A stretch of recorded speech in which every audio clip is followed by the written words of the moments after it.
Let's hit for 18. Should double block. Take 4 damage out of it. Hit for 14. Lethal in 2. Can we survive? Is he gonna self-mill us? What's going on here? We need creatures off the top. Some life gain, explore or mutate.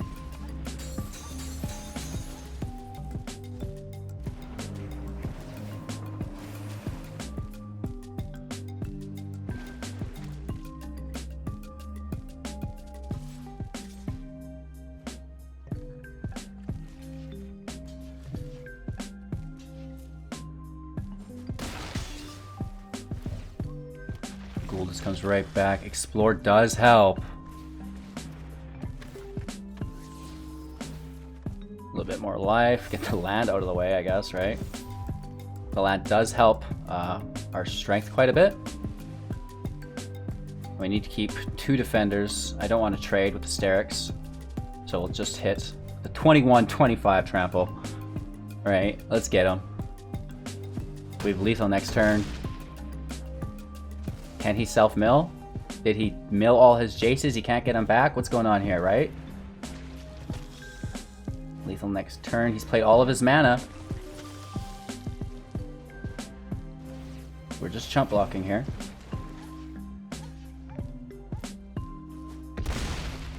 No trample on his behalf. Boneyard Lurker, GG's.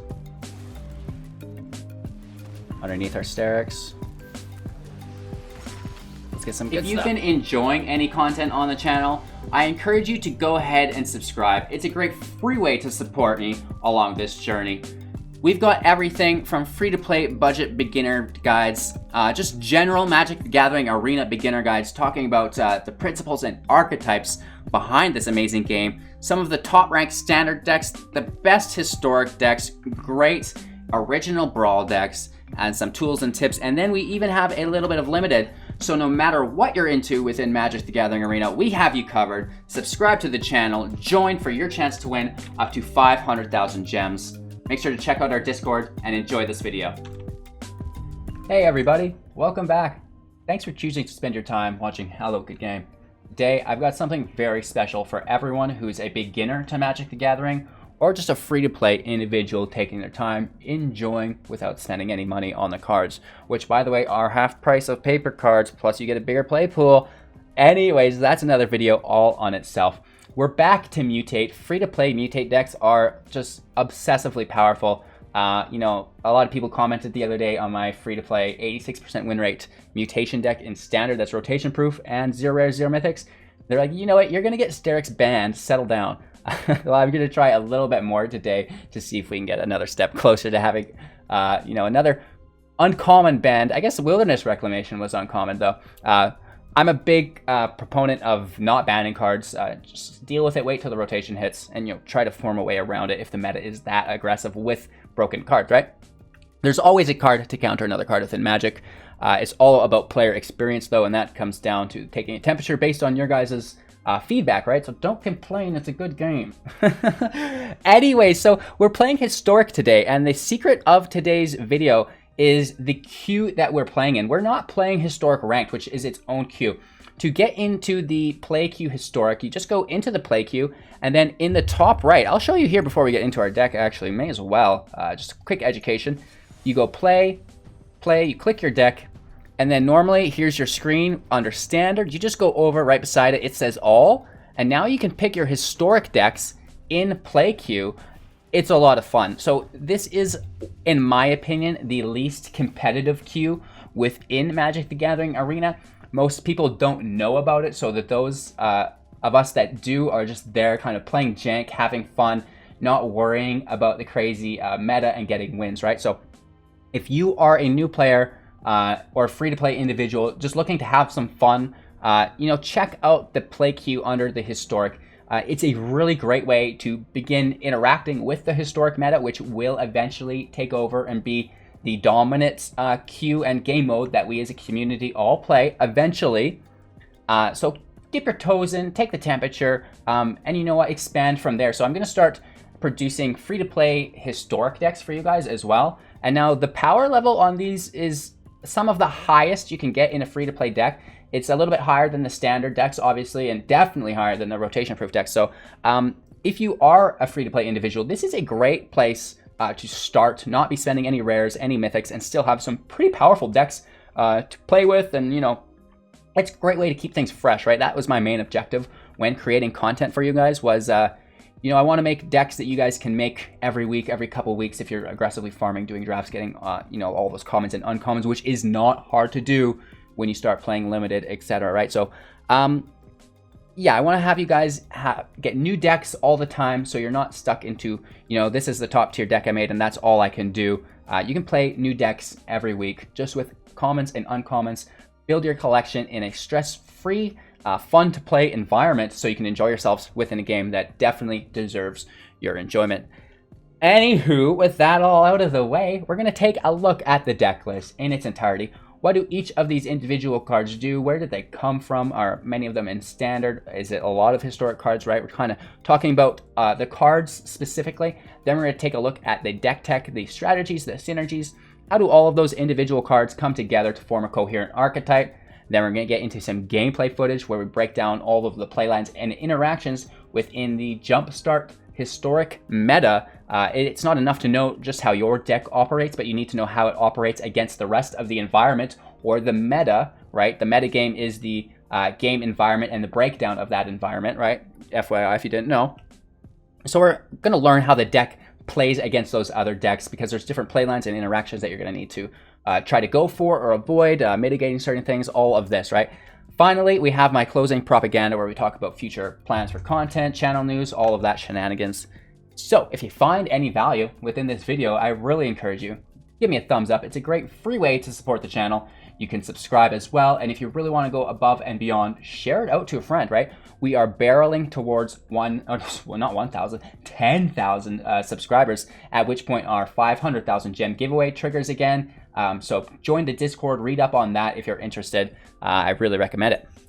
Anywho, right into the deck list. Free to play historic. I say green here, but it changed to Golgari halfway through. So keep in mind. And we are utilizing the Mutate with Explore. So if you don't know what those are, we're going to break them down. We're going to go through it all. So don't worry, buckle in. Let's talk about the deck list. Our 1-drops start out with 3 copies of Llanowar Elf. This is a 1/1 that we can tap for 1 green mana source. Into our 2-drops, we have 4 copies of Wildgrowth Walker, a 1/3, and whenever a creature you control explores, put a +1/+1 counter on Wildgrowth Walker and you gain 3 life. 3 copies of Warbriar Blessing. This is an enchantment aura. When it enters the battlefield, enchanted creature fights up to 1 target creature you don't control. Enchanted creature gets +0/+2. So you'll obviously only be putting this on your creature. 3 copies of Paradise Druid. Now this has hexproof as long as it remains untapped. She is a 2/1 and she can be tapped to add 1 mana of any color. We have 4 copies of Merfolk Branchwalker. Now she is a 2/1 and when she enters the battlefield, she will explore, which will trigger our Wildgrowth Walker. But we're going to break that down for you guys a little bit more in a second. We also have 4 copies of Seekers Squire, a 1/2, and when it enters the battlefield, it will also explore. Onto our 3-drops, we have 2 copies of Ancestral Mask. This is another enchantment aura. Enchanted creature gets +2/+2 for each other enchantment on the battlefield, both your side and your opponent's side. We've got 2 copies of Blanchwood Armor. This is another enchantment. Enchanted creature gets +1/+1 for each forest you control. 2 copies of Garruk's Uprising, yet another enchantment. When it enters the battlefield, if you control a creature with power 4 or greater, draw a card. All creatures you control have trample, and whenever a creature with power 4 or greater enters the battlefield under your control, draw a card. Onto our 4-drops, we have 2 copies of Boneyard Lurker. Now this is a 4/4 with Mutate for 4. Whenever this creature mutates, return target permanent card from your graveyard to your hand. We also have 4 copies of Migratory Greathorn, a 3/4 with Mutate for 3, so a reduced cost there, that's quite nice. Whenever this creature mutates, search your library for a basic land card, put it into the battlefield tapped, and then shuffle your library. Of course, we have to have Auspicious Starrix, 4 copies, 6/6, Mutate for 6. Whenever this creature mutates, exile cards from the top of your library until you exile X permanent cards, where X is the number of times that this creature has mutated. Put those permanent cards onto the battlefield. These spells are accompanied by 6 swamps, 14 forests, and 3 jungle hollows. We're not playing best of 3 today, strictly best of 1. within the play queue. And again, I really recommend checking out the play queue with your historic decks. You go into the play, you select your deck, top left where it says standard, you click all, and then you can select your historic deck from there. That was the deck list. Let's begin to break down the strategies and synergies within the deck. So we have a couple things going on here strategy-wise. It's to go wide and hit our opponents with trample. Garruk's Uprising gives all of our creatures trample, so that's absolutely amazing. And then we are able to flood the field just organically with the low-cost creatures that we have, and then build up a Mutate stack and flood the field with our Auspicious Starrix ability. So that is the main get, right? We have a couple ways to get there. Obviously, our main ramp engines are Llanowar Elves, adding the additional green mana source, Paradise Druid, adding an additional mana of any color, and it has Hexproof, which is going to be something we'll touch on in a moment. So a little bit more ramp here within Paradise Druid. And then we also have Migratory Greathorn. When it mutates, we search for a basic land card, put it into the battlefield. So that will also help us ramp, which is really, really nice. Just for the fact that we can get to 6 early, cast our Starrix while our opponent is still trying to build his board state up, right? You know, normally a 6 drop isn't something you really have to ramp towards. But when you do, you can potentially be dropping it, you know, turn 4, for example. And that's going to be very, very oppressive and hard to catch up with unless you can immediately counter it, which is less than likely, however possible. So that is the general guide. If you are building a Mutate stack, we really want to be mutating onto our Paradise Druid and then leaving it untapped so the Hexproof remains onto it. And that way he will need a non-targeted removal, like an Exile all, Destroy all, something that doesn't target it because the Hexproof protects from single targeting.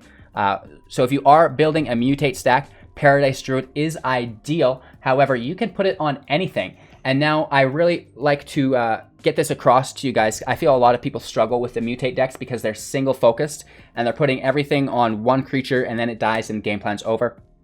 Yes, this is pretty good because you get more permanents on the field when you mutate with the Starrix.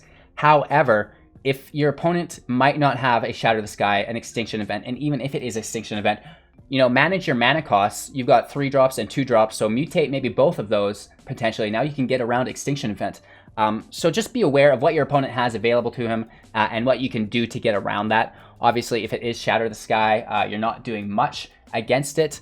Extinction event you can potentially dodge though, right? And then the Hexproof just in general protects you from most things. So normally always mutating onto the Paradise Druid. Potentially if he has non-targeted removal, you may want to split your mutate onto an odd and an even, but again, he can even potentially still get you there. However, there's not so much removal in each deck, and we're just basically banking on the fact that he doesn't have it and not playing our hand full out, so if he does do it, we can recover. Anyways, that's basic mutate mechanics. We have a couple really cool mutate abilities through our Boneyard Lurker, just to return target permanent card from your graveyard to your hand. Creatures that he removed early on, this is really cool, especially our Explore creatures. So if we have a Wildgrowth Walker on the field, we can chump block with our Explore creatures, the Squire and the Walker, right? We get kills on our opponent's creatures, ours go to the graveyard, we mutate with our Bone Lurker, they come back to our hand, we re-explore, gain more life, get the land, get to see if the creature's there or whatever, right? So there's a lot of value with cycling your Explore creatures from the graveyard back into play on top of your Wildgrowth Walker. If they remove your Walker or your Druid or something and you want to get going again, obviously, yes, you can take those instead because you need them to start. But if you already have those, didn't lose them or something, then just cycle those Explore creatures through the blocking and attacking engagements. Like I said, so you can get the removal on their creatures, your goes to the graveyard, you get it back with your Mutate Lurker ability, and then you can replay it, which triggers the Wildgrowth Walker again and its own Explore ability. So that's a really nice synergy there. Basically, all of the enchantments, the Mask, the Armor, and the Uprising, along with the Blessing, ideally, we are free casting these with the Starrix ability, so they just enter the battlefield. You can play them, especially the Uprising if you get the draw, or the Blessing if you need the removal. The Mask and Armor really aren't very good unless you have open lanes or trample already through the Uprising. So ideally, I just like to cast our non-land permanents, non-creature permanents anyways, with our Auspicious Starrix Mutate ability.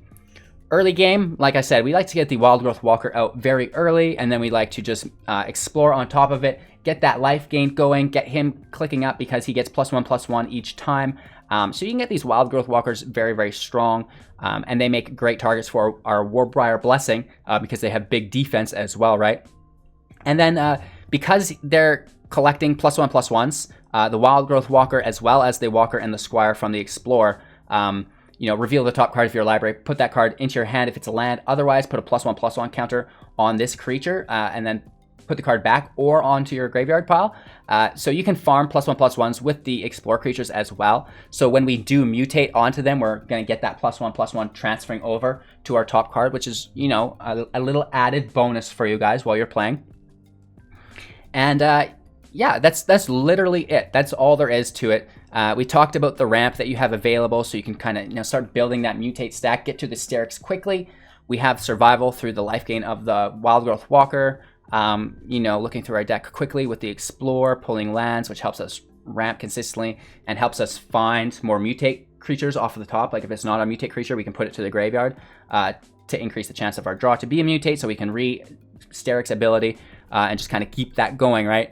And again, we go wide, we get the Uprising out, we have Trample, and we can smash in for lethal pretty easily by flooding the field, you know, with the Starrix and having some of these, the Masks and the Armors and the Uprising, the Warbriar Blessing all stack up, and we can get like a, you know, a 20 plus power creature on the field with Trample. So it is a very powerful deck. It's a little flimsy like any mutate deck, but these are free to play decks. These have 0 rares, 0 mythics, and they're competing with some of the best decks in the game. So literally this is almost the best I can do. I'm sure if I spent hours and days compounding onto one deck, you know, it could be ideal, but I do make 2 decks a day for you guys. It's full time. I do my best, and you know, you guys are always helping out in the comments, so I really appreciate it. If you find any ways that we could easily improve this deck, definitely reach out below, and we will we'll make the edits and we'll improve it, and even give you a shout out. So I really appreciate your time and attention again, as always.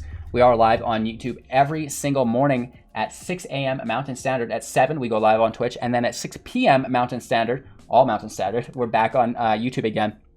So a lot of content for you guys, like I said, throughout the day.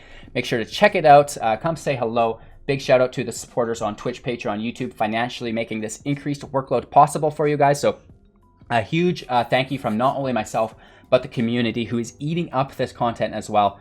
I mentioned almost being at 10,000 subs. Join the Discord, sub to the channel, read about the 500,000 gem giveaway. We've got monthly free to entry tournaments as well, Artisan and Brawl with cash prizes. There's a lot going on, so don't miss out. Join the community. I'm looking forward to conversing with you, engaging, building that relationship, right?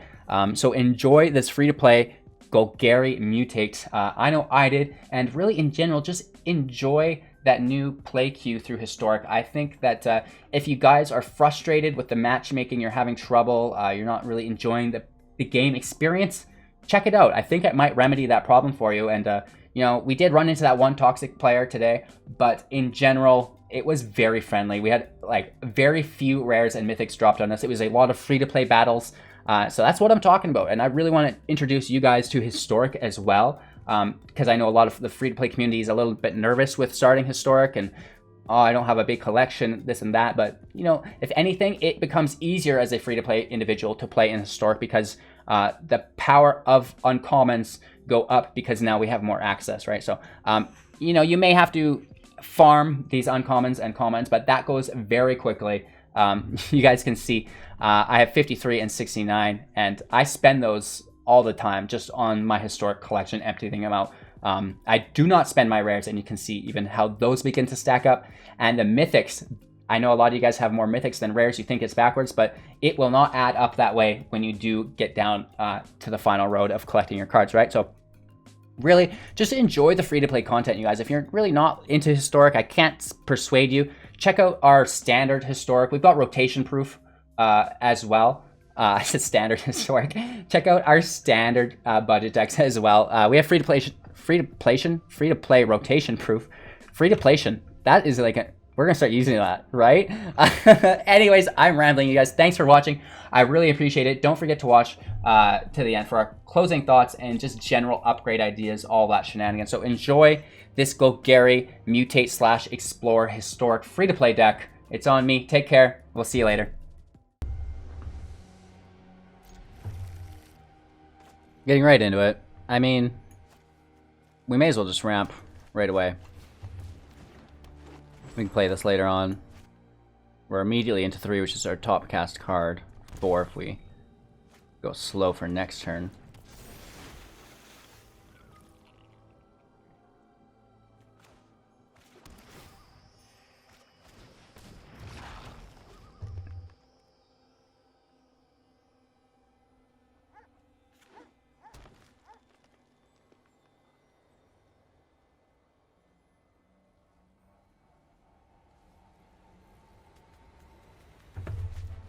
Merfolk. That's actually pretty cool.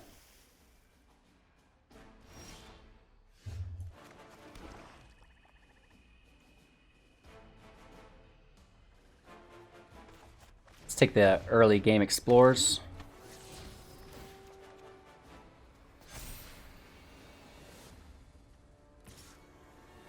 The tree can attack. I think we just get 2 damage. He's not blocking.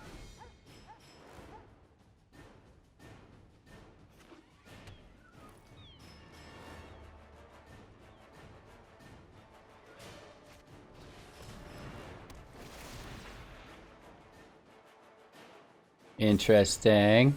So the Wildgrowth Walker won't untap now. And the River Sneak we can't block. Alright, taking 4 damage, down to 20.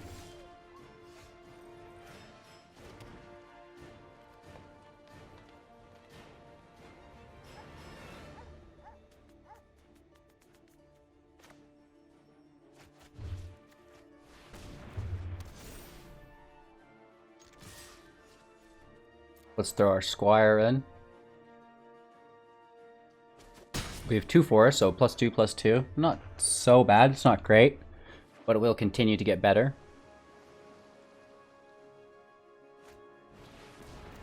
Another Weaver.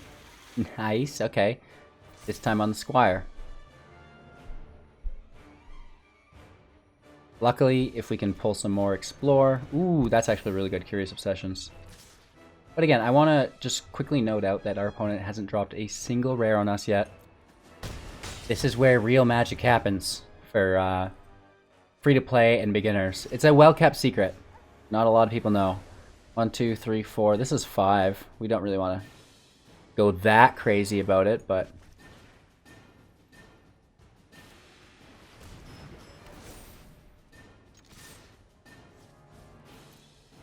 it's a nice hit for 6.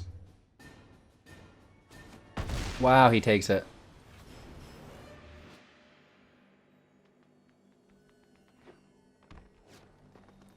Two, 4, 6, 7, 8 potentially. Can he buff all his Merfolk up? Oh! So we literally have to play a blocker to survive next turn. We don't even want to mutate our Starrix onto a tapped creature. I think he just wins regardless. Very nice game. Sleep. Nice.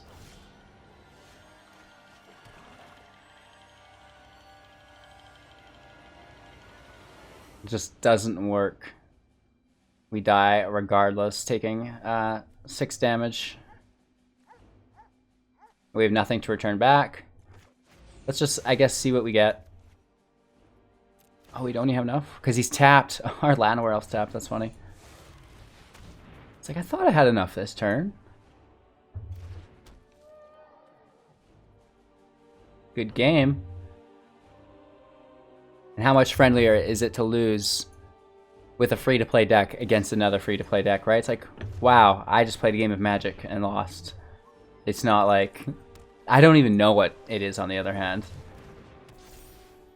Nice. We should have this guy on the show. Right? Look at this beat down here. I think this is a rare land, is the thing, so definitely a cheater. I'm just kidding. 2 lands, pretty cool, but we don't really have any payoff spells. It's kind of just like an awkward hand, so we're gonna mulligan this. I like this actually a lot more. There's an early creature we can Greathorn onto. Keep 6, we'll throw the armor away.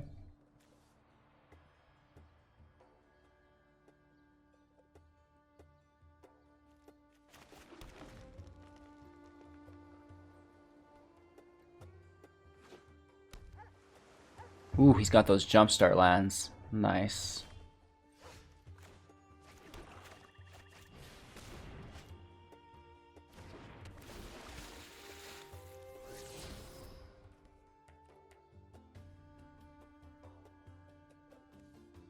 Graveyard for now. Let's get the counter on our creature.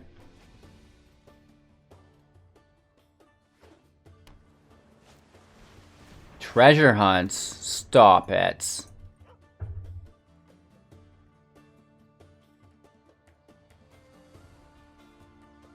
No maximum hand size. Ha! That's deadly. And he gets another treasure hunt. So he keeps treasure hunts this other land and tosses all this needless land away. He's trying to self-mill himself. Or themselves. Bad habits die hard. Woof.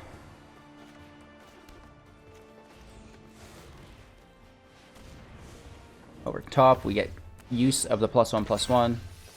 And we're just grabbing forests for our armor. +4 next turn. And if we pull land after that, we're good to go. But I don't know if we even have another turn. I think he might win here. Why didn't he play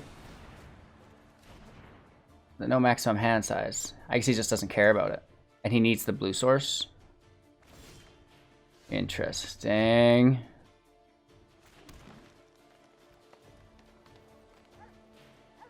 Yeah, so we can do both, which is really nice.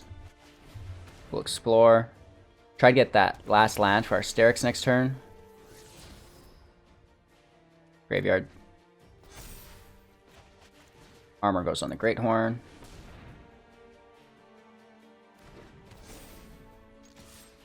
We have lethal next turn, even without a Starrix. Good game. He thinks he's got us, and I'm pretty sure he does as well.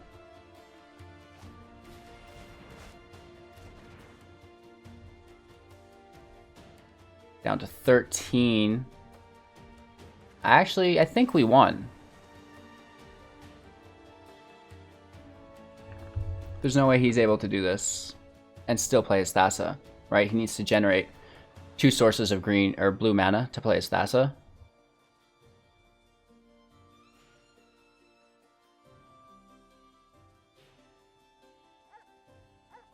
He could have a bounce spell, but regardless, it's one of those decks. You gotta get it by turn 3 or 4. 5 in his case. We just had really good damage output here thanks to our Blanchwood Armor. So that's been really, really nice. Let's go on top here. We could just attack, but I want to see what we get, right? It's fun. An 11/11 and 2 permanents from the top.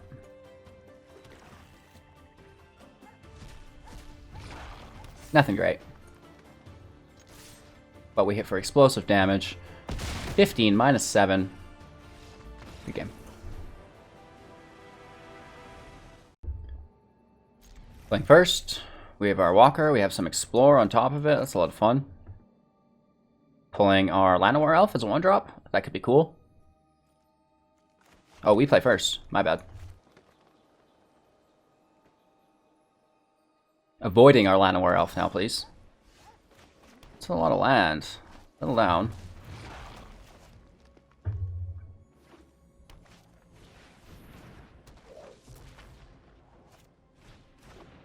Alright, this guy's a tryhard. This is not, no free-to-play fun deck here. That's for sure. That's a good card.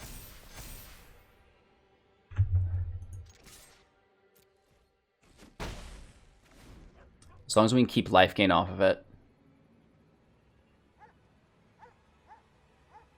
we can just keep exploring. Wow. So I think... Oh, nice. Now it's gonna fly. We can't do anything about it, even if we wanted. That's hot.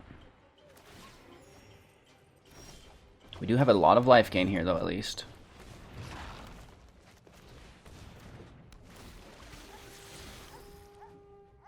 library, more life gain.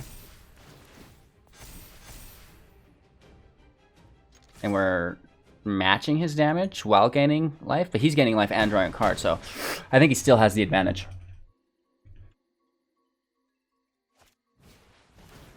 Woof. 9-11, no doubt.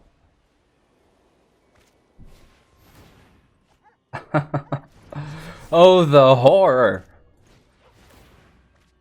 Do you have any more of those? What? Again, we couldn't do anything to block it, so it's just like put our heads down and try our best.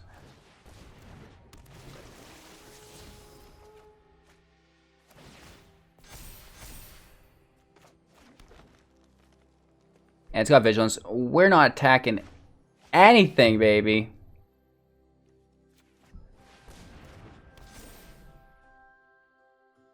Right? I mean, it helps, but...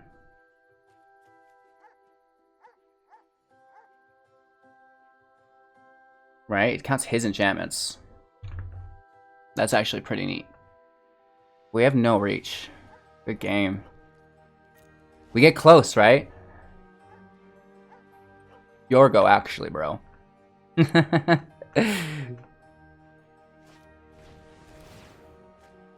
So you see just how explosive this Spirit Dancer can be. Now, if you've got rare cards and are looking to play Historic, put them on the Spirit Dancer. Other than that, it's a very budget card.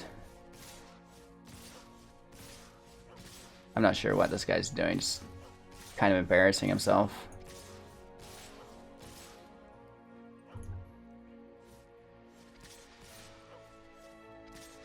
Yeah, nice guy here. If I was ever going to rope someone, this is who it would be. Should we report him? If you ever want to report somebody, just go account. Oh no, where is it?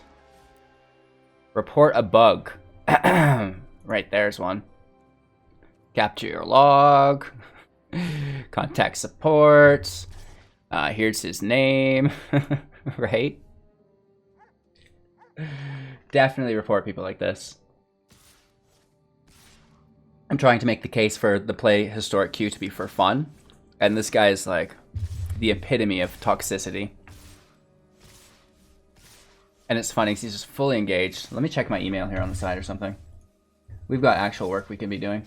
And how are you guys today? He's like, oh, he's not paying attention. I just have to do it. Right? It takes all the fun out of it if I'm not upsetting someone in my life. Good game, bro. Okay. Keep 7. Let's just start it up nice and slow here. Looking for our Wildgrowth Branchwalker, whatever it's called. Wildgrowth Walker, I think.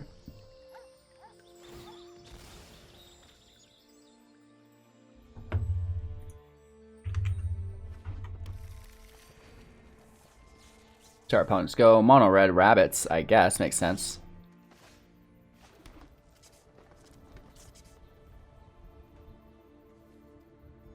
Let's get a defender out.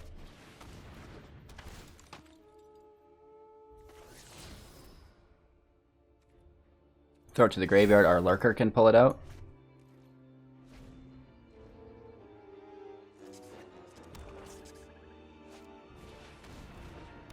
Pyromancer, whenever you cast instant or sorcery spell, create a 1/1 red elemental.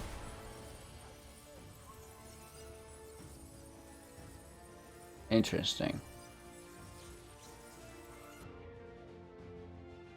Well, let's toss our walker again. Oh, man. We need that walker back. ASAP.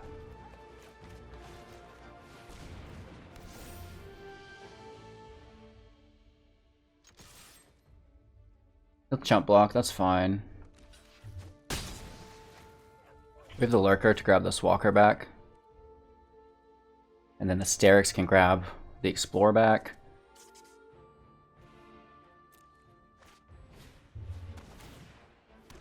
Oof. It's got to be a land, even though we need it. This mill is hurting us. I call it mill, but discard. Nice. But this is like totally fine. Our opponent's playing just classic Magic. Lots of fun within the play queue. Except for that last match. I don't know what that was.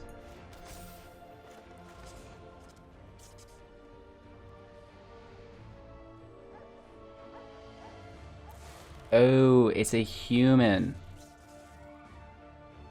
Let's take our draw. Trample's good too.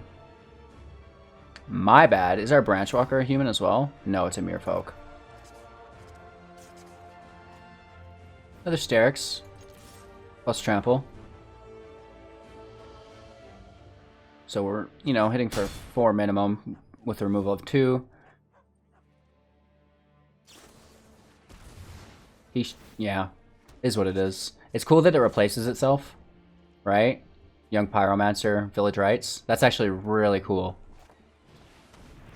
Ooh, now he's doubling down on it. Nice. 2 1/1s here. That's pretty cool. We're on 4 land. We definitely need a 5th. Oh! Does he take our Lurker or our Starrix? The Lurker. Attaboy. We're getting bullied here.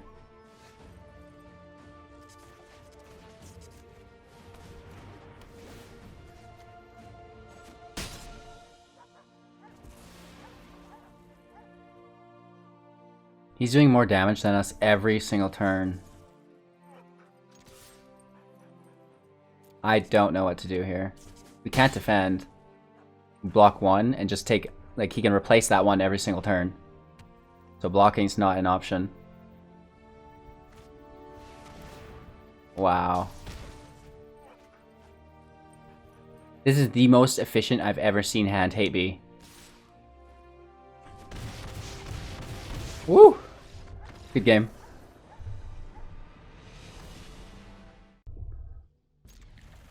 Could be a good hand. Let's try our best.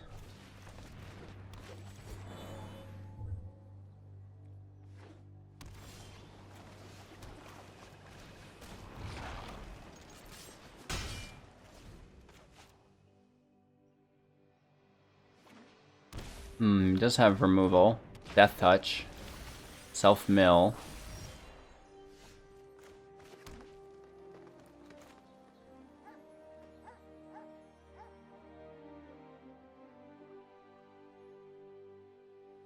Yup, let's just stack them.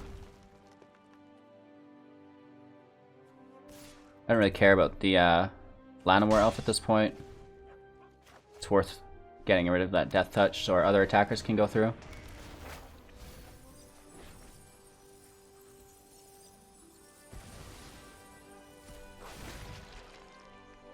He creates a 2/2. Starrix is nice.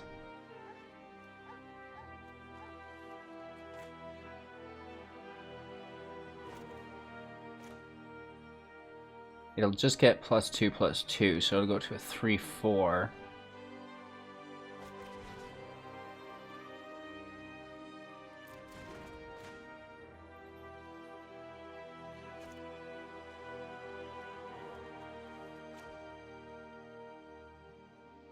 Just play it as the creature?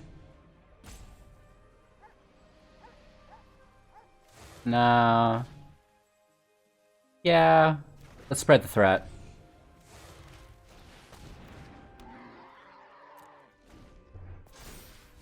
This way we can play our Uprising, draw a card. Creeping Chill is good. It's going to deal 3 damage straight to us. He gains 3 life. Another Mire Trident. These Death Touch guys can basically attack too. He's playing with Uro in the companion slot as well. Or not companion. It's just gone to his graveyard, now we can play it. I see. Never mind. Self-Mill just going crazy here. Another Creeping Chill. Cool. This is looking very bad for us.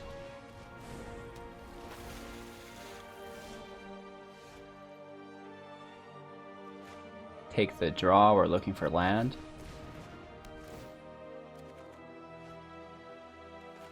That helps.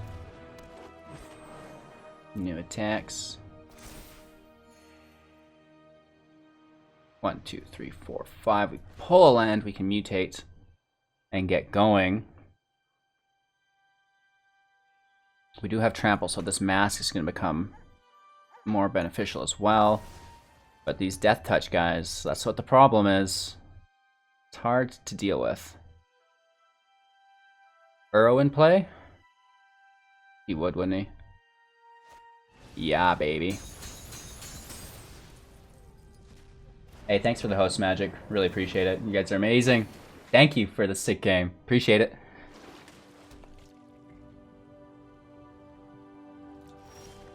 We do get the land. Hashtag groovy. Do we want to do this after? Go right for it.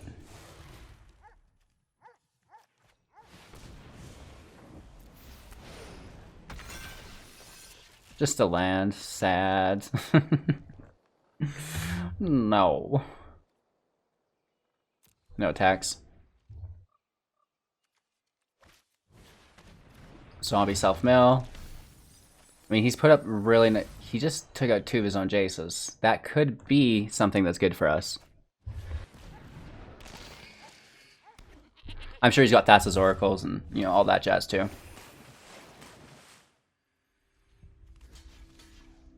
Just chump block. We should hopefully mutate, bring it right back. Negative.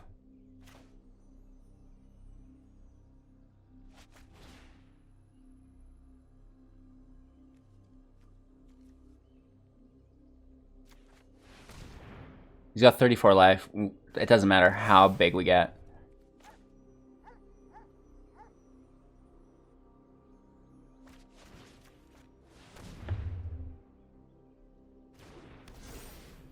It helps, don't get me wrong, but he's still got these silly death touch creatures over there, making it very hard for us to get through.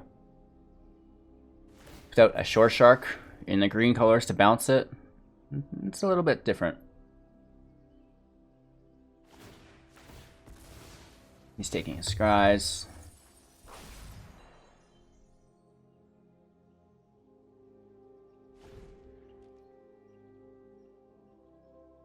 Down to 25 already.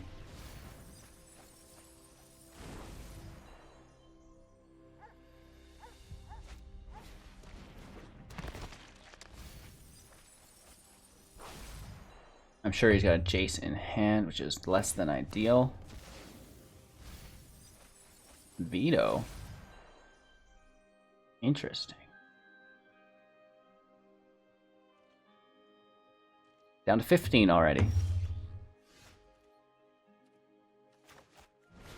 Let's take that Explorer, I guess.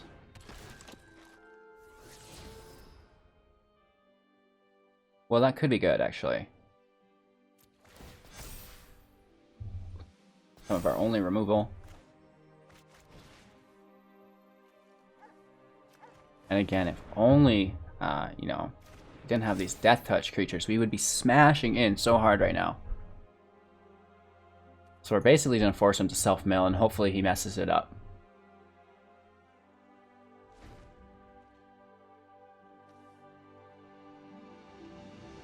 This is a fight effect, not deal damage to, so that kind of sucks as well.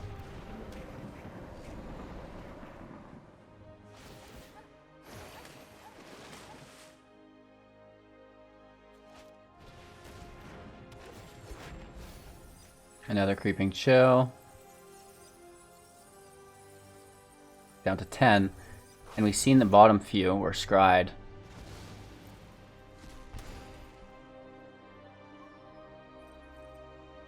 And he milled 2 Jaces. He could have more. Killing his arrow just doesn't matter, I guess.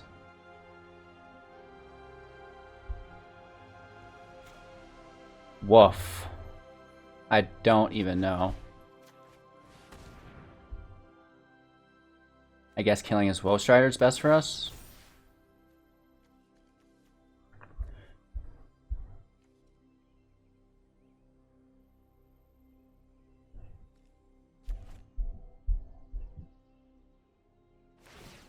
He just sacks it, that's fine.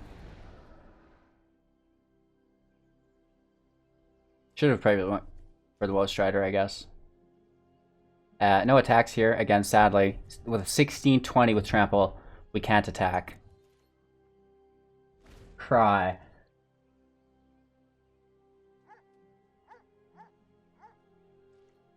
Some mutate off the top would be cool.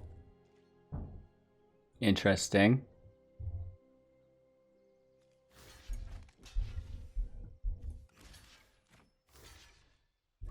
You must have some serious jazz here.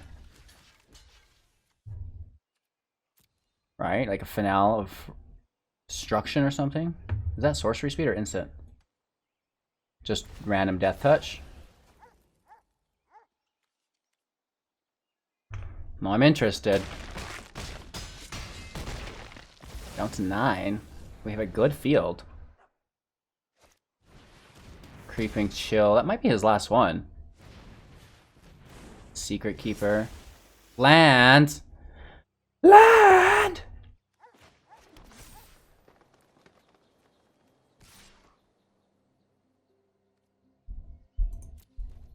Let's hit for 18. Should double block. Take 4 damage out of it. Hit for 14. Lethal in 2. Can we survive? Is he gonna self-mill us? What's going on here? We need creatures off the top. Some life gain, explore or mutate.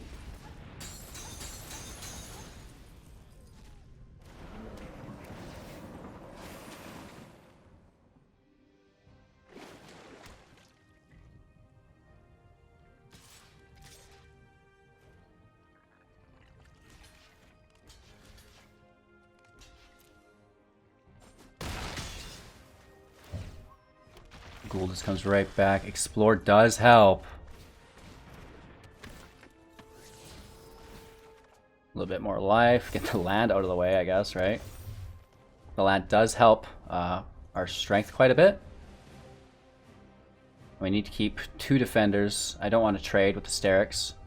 So we'll just hit the 21-25 trample. Alright, let's get him. We have lethal next turn. Can he self-mill? Did he mill all his Jaces? He can't get them back? What's going on here, right? Lethal next turn. He's played all of his mana. We're just chump blocking here.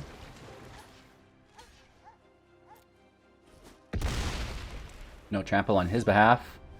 Boneyard Lurker, GG's. Underneath our Starrix. Let's get some good stuff. What a match. I thought he had us for sure. We go first. That's awesome. No creatures, but we'll get there. Lots of removal if we do get a creature. Oof. Llanowar Elf in the house. Still no creature. Shoot. He's playing slow. That's good.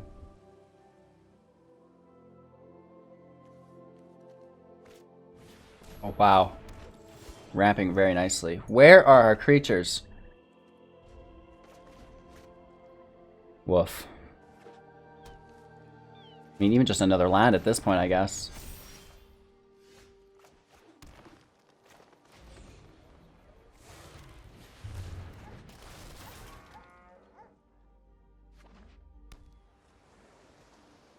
We'll use our blessings. Hopefully he taps both of his mana sources, I guess. I don't know.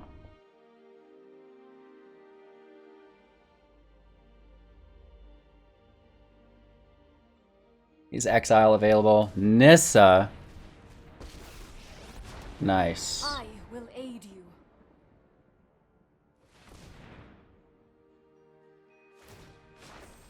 Behold nature's true power. Curiosity and wonder drives. Good game. I can create or destroy.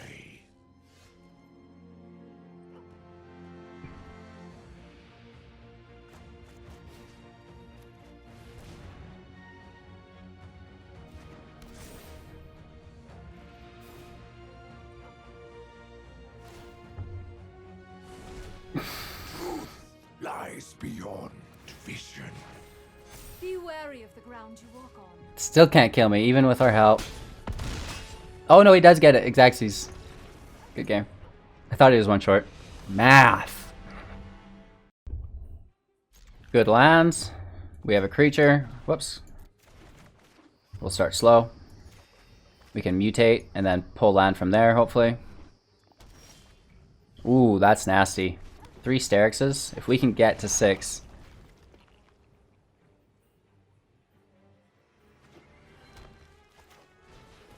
Just a druid, that's fine.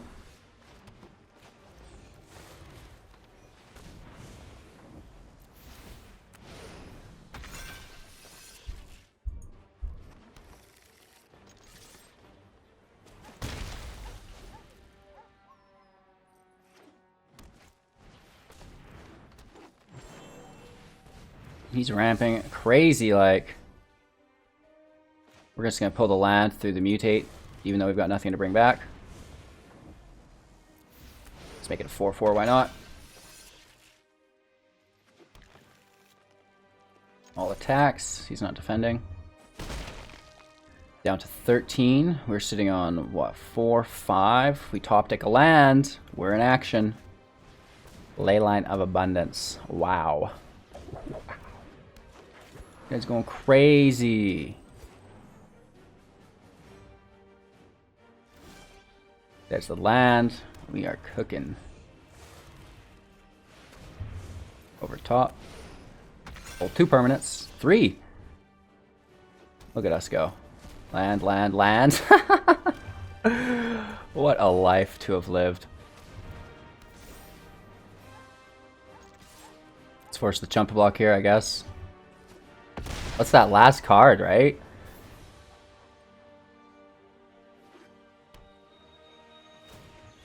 Okay, just adapting. That's really good. He's got a ton of mana now. So much. Woof.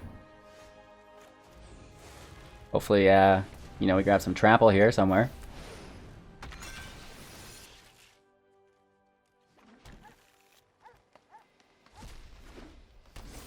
Perfecto. So we get some really good removal. We will kill the Incubation Druid. We gain our life, get to explore. Honestly, you could go to the graveyard, we'll bring it back later.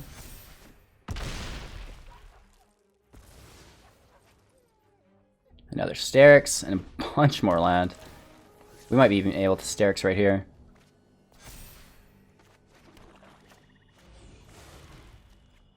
Good game. Just obsessive, the amount of power level here. We have more removal.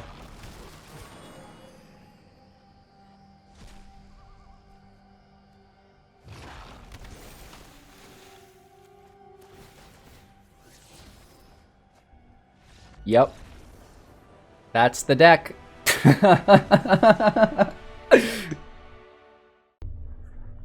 Hand looks alright. A lot of lands. We've got a Paradise Druid finally.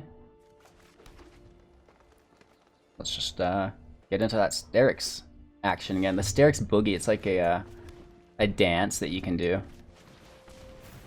3-dropping next turn. You could 4-drop too. Let's do that.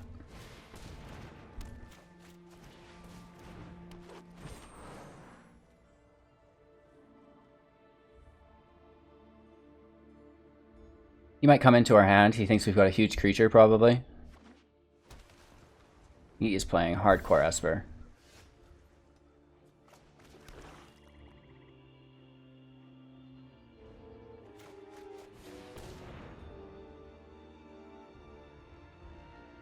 We walk into a wipe, it's gonna suck. Okay, that's fine. Just get some land out of the way. Oof. It's good, but it's like not good right now. Graveyard. We can bring it back with Boneyard Lurker later, right?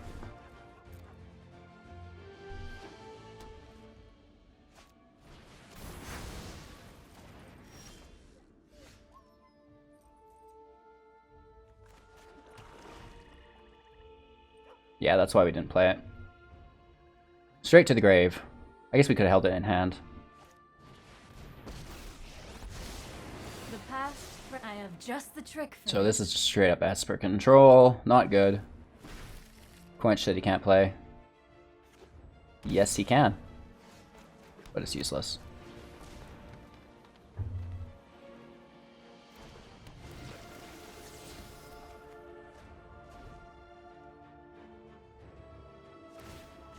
Keep an open mind.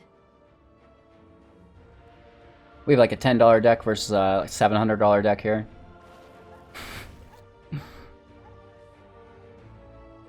It's instant speed, bro. Don't cast that on your turn. Wants the life gained.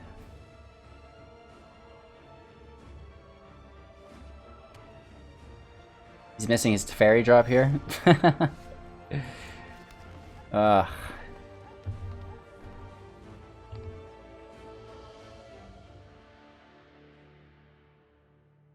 We need a lot of really good things off the top here. I don't think we're gonna get it. I know This game's 88 over. ways to defeat you. Meditate and prepare. Ouch. I think we could probably just scoop up and try again, right? I mean, I'm all for showing decks, but this is just too much. Just land, baby. Opponent goes first, and we're probably playing slow. Let's see what we draw. If it's a land, we can play fast, maybe. Our opponent's playing slow.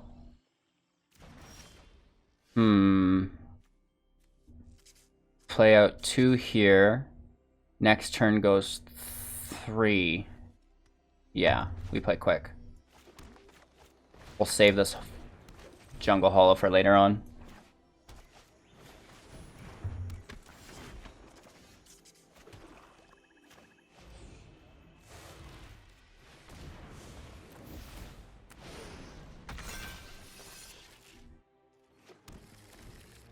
So we have 3, 4 on field, potentially 5 if we pull one.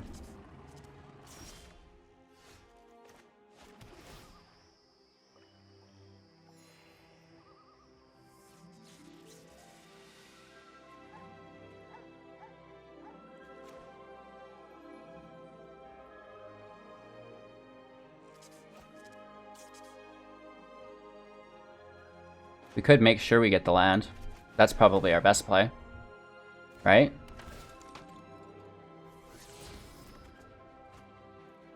There it is. No attacks. We need our mutate stack to survive.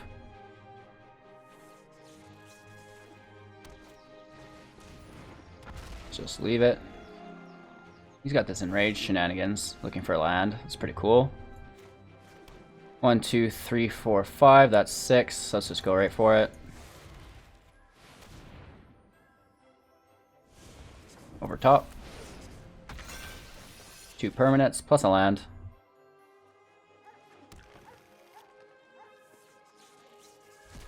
Starrix and a land. Could be worse. No attacks. We have trample in hand. Oof. The Ripjaw Raptor, that's a great card.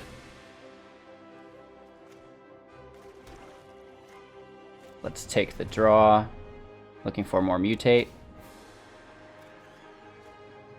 Let's play our Walker. And then just start to take advantage of that. Looking for more mutates with the Explore. Well, that is good. Graveyard. It's not mutate. It can go.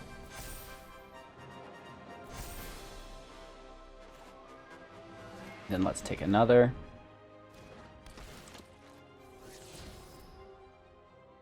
That's not a mutate, but it is very good. It can go. Just want that mutate. Like this would be a decent hit. Let's just defend though. He's on his last card. 2 cards, I guess.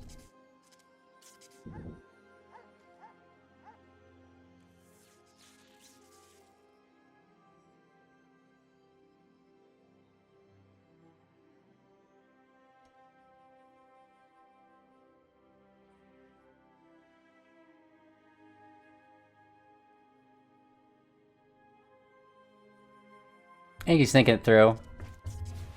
Oh, nice. Wipes our whole field almost. Our mutate stack, most importantly. And he's triggered all of his enrage. Lord. Have mercy, please. This is what we deserve. We're never going to get the kill on these after.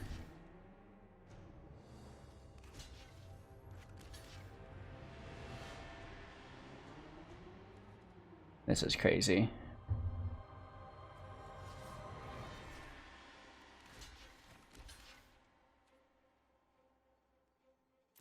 Let's keep the walker alive. We might need it, apparently. But he's getting land, so that's fine. Thinning his library is the good part. And the Ripjaw Raptor just straight up draws.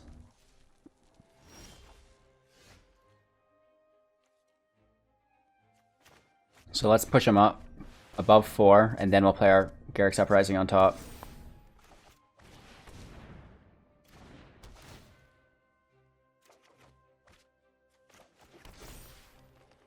Okay, let's finish this match off, hopefully. Hitting for 9. Potentially lethal next turn. That Solar Blaze was huge. Whoa, whoa, whoa, whoa, whoa, whoa. Prevent all that damage but 1. Nice. So it basically always makes sure that the Enrage triggers without them dying. This helps. That's big trample damage. Right? Also helps us survive. He's got 5, 9, 10, 11 to block. We would still do 4 at the least.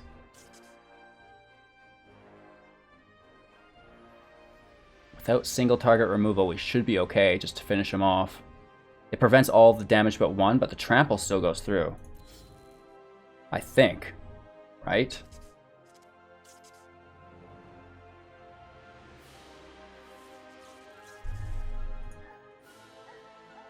Oh no. Yeah, okay.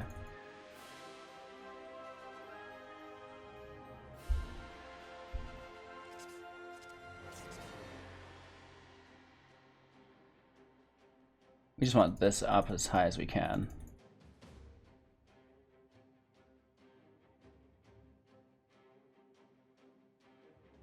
Is that as high as we can get that? It is. And then we need this one. That doesn't matter. Down to 3. Do we have to exile our creature though now? Right? That's the thing that has just destroyed our gameplay. And he's got a good field to start slaying in. I don't know how we're going to get 3 damage through.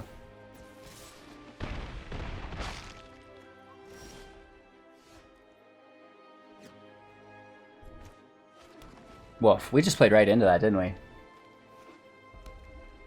I didn't even pay attention. It gets us. Great back and forth game though.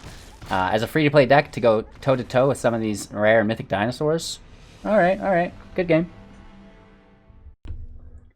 I really like the look of this. We have early plays into some nice ramp and just basically looking for our Starrix. Llanowar Elf would have been cool, but that's fine.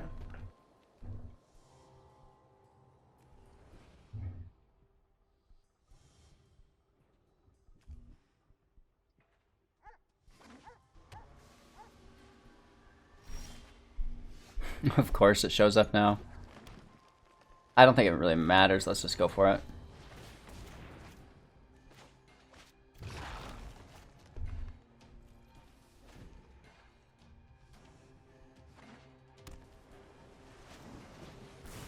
Ouch. Double shock. He's come prepared. That's fine.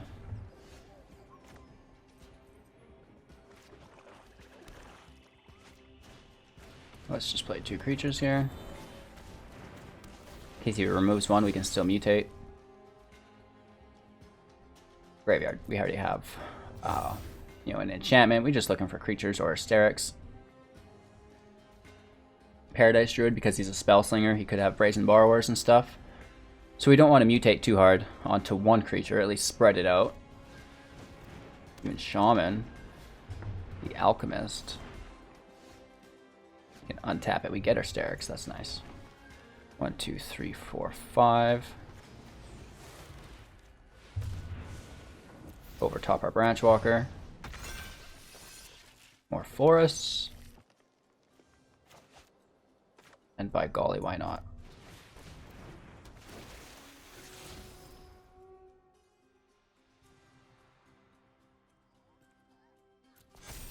I actually like it. So let's attack here for 4, sorry. Down to 16. 3 cards in hand. You can... Okay, this is fine. He needs to tap these and then cast a spell and then untap them. Ooh, he gets rid of our Walker off the top though. 2 damage. Doesn't really do much to us. Let's just go for it. 7/7. 2 permanents plus a land. Okay, 1 Walker, 1 land. We hit for 11. That should be a good game.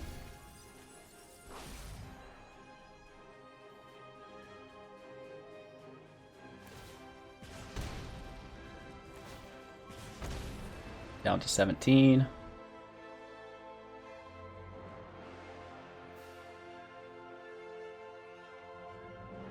I think we might have had lethal next turn through our armor instead of our Starrix. My bad.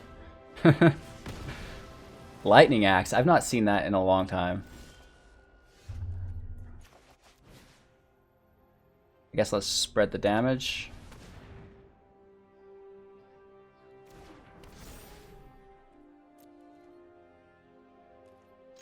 Still get 1 damage.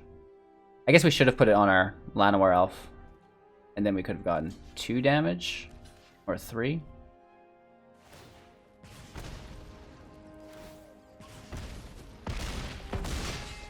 Just keep the Paradise Druid in our hand.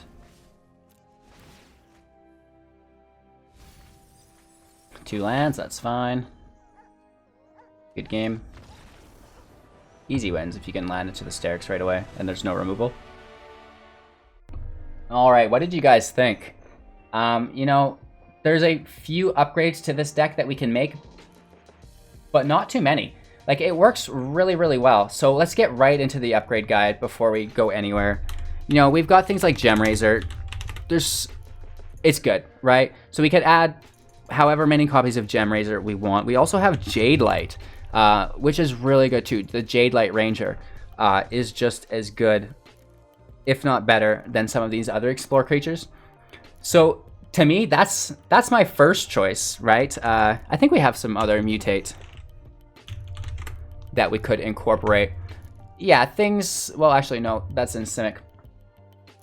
It's close. We could potentially go with our Dirge Bat for top-end removal, which might be nice, right? The flying's also pretty good. But generally, the deck stays pretty similar. There's not a ton of changes. We could drop a couple Llanowar Elves. We could potentially drop a couple Explorers there. You know, I like the Blessing, but we could go down to 2 potentially, just because the Ranger adds so much value if you can get it on top of the Walker. And then if we could bring it back later on as well, so that would be just ideal. And, you know, we don't necessarily need 4 Gemraisers. It is nice. But I think the ramp through the Greathorn is probably more important.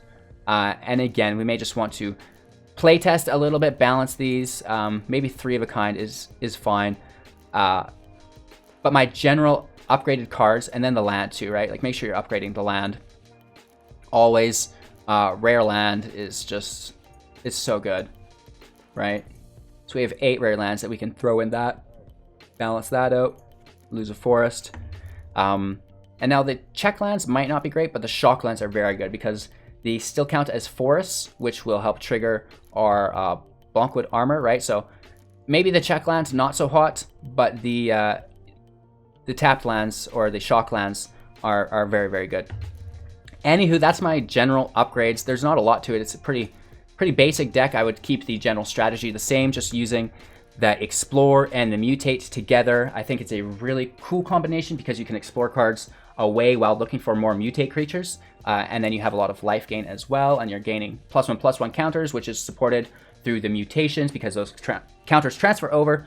So it's just a great time and a really fun, free-to-play historic deck that, it's going to get those daily wins for you, and it's going to be fun. So check it out. Enjoy the deck if you're looking to upgrade these decks as well. What did we put in? 8, 12, 15 rare cards. It's a little bit. But again, we could, like I said, trim these back, and we're down to 11 rare cards for a pretty functional, aggressive deck. So thank you for your time and attention. Ladies and gentlemen, you've made it through yet another video and a rambling session from Hello Good Game. I cannot tell you how much I appreciate it. I do thank as well, above and beyond, our supporters on Twitch, Patreon, on YouTube, supporting me financially through all the different memberships that we have going on, making this increased workload possible. I do just hope that I can continue to hold it up and not burn out. Making 2 videos a day has been literally full days of work. But regardless, the channel growth is banging, so it's been really paying off. And we gonna come full circle to the audience, spending just your general time and attention here. So we talked about the gem giveaway. We talked about the free-to-entry tournaments, cash prize that we all have. We showed you guys an amazing free-to-play historic deck to get you started in a format that's going to become predominantly the biggest in Arena. So, it's better to make the leap sooner than later. Regardless, if this isn't what you're into, we've got all other sorts of content for you guys on the page. So check it out. Thanks again, and we will see you all tomorrow, 6 a.m. live every morning, Mountain Standard, and 6 p.m. Mountain Standard as well in Twitch between those two, starting and ending on YouTube with the content that I make throughout the day. So, that's it for me today, you guys. I should probably go eat breakfast. It's like lunchtime. Thank you. Do take care, and we'll see you later. Right.